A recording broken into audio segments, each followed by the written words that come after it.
Friends, welcome to சாப்பாடு நல்லா இருக்கு சேனல். எல்லாரும் எப்படி இருக்கீங்க? எல்லாரும் நல்லா இருப்போம். நம்ம சேனலை என்ன சப்ஸ்கிரைப் பண்ணாதவங்க போய் சப்ஸ்கிரைப் பண்ணிட்டு வந்துருங்க. வீடியோக்குள்ளே போகலாம். இன்றைக்கி இந்த வீடியோவில் சன்னா மஷ்ரூம் கிரேவி தாங்க பார்க்க போகிறோம். ஒரு கடாய் எடுத்துக்கோங்க. அதில் 4-5 ரெட் சில்லி ஆட் பண்ணிக்கோங்க. நெக்ஸ்ட்டு ஒரு 10 கேஷ்யூஸ்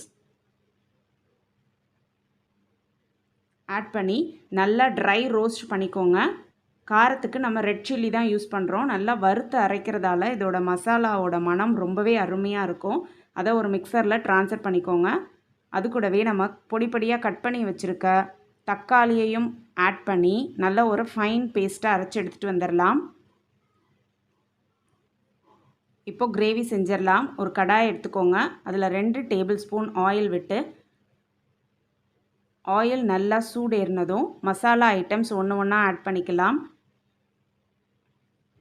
பிரிஞ்சி இலை, சோம்பு, பட்டை, கிராம்பு, கல்பாசி இதெல்லாம் ஒன்று ஒன்றா ஆட் பண்ணி நல்லா ப்ரௌன் கலர் ஆகிற வரைக்கும் ஃப்ரை பண்ணி எடுத்துக்கலாம். நெக்ஸ்ட்டு பொடி பொடியாக கட் பண்ணி வச்சுருக்க ஆனியனையும் ஆட் பண்ணி ஆனியன் ப்ரௌன் ஆகிற வரைக்கும் நல்லா ஃப்ரை பண்ணி எடுத்துக்கலாம்.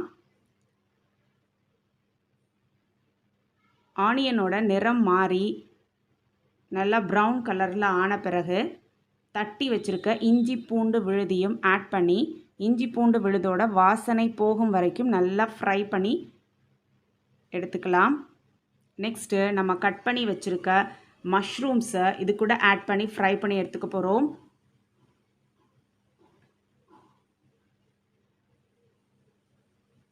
இந்த டிஷ்ஷுக்கு தேவையான உப்பையும் ஆட் பண்ணி நல்லா வதக்கிக்கோங்க. நெக்ஸ்ட்டு நம்ம கட் பண்ணி வச்சுருக்க மஷ்ரூம்ஸை அது கூட ஆட் பண்ணிக்கோங்க. மஷ்ரூம்ஸை நல்லா ஃப்ரை பண்ணிக்கோங்க.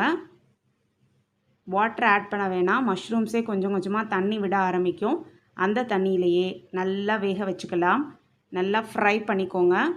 அது கூட நம்ம மசாலா ஐட்டம்ஸ் அரைச்சி வச்சுருக்கோம்ல, ரெட் சில்லி, கேஷ்யூஸ், தக்காளி அந்த விழுதை இது கூட ஆட் பண்ணிக்கோங்க.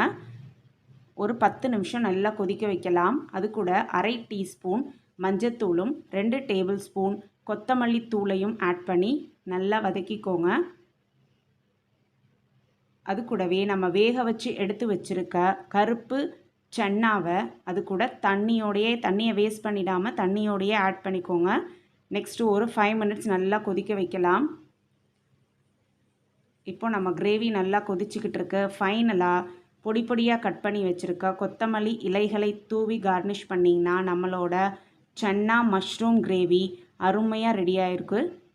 இந்த கிரேவியை சப்பாத்தி, பூரி, இட்லி, தோசை எது கூட வேணாலும் வச்சு நீங்கள் சாப்பிடலாம். இந்த ரெசிபி உங்களுக்கு பிடிச்சிருந்ததுன்னா லைக் பண்ணுங்கள், ஷேர் பண்ணுங்கள், சப்ஸ்கிரைப் பண்ணுங்கள். அப்படியே பக்கத்தில் இருக்க பெல் ஐக்கானையும் கிளிக் பண்ணிக்கோங்க. அப்போ தான் நம்ம சேனலில் போடுற எல்லா வீடியோஸும் உங்களுக்கு நோட்டிஃபிகேஷனில் வரும். Bye bye.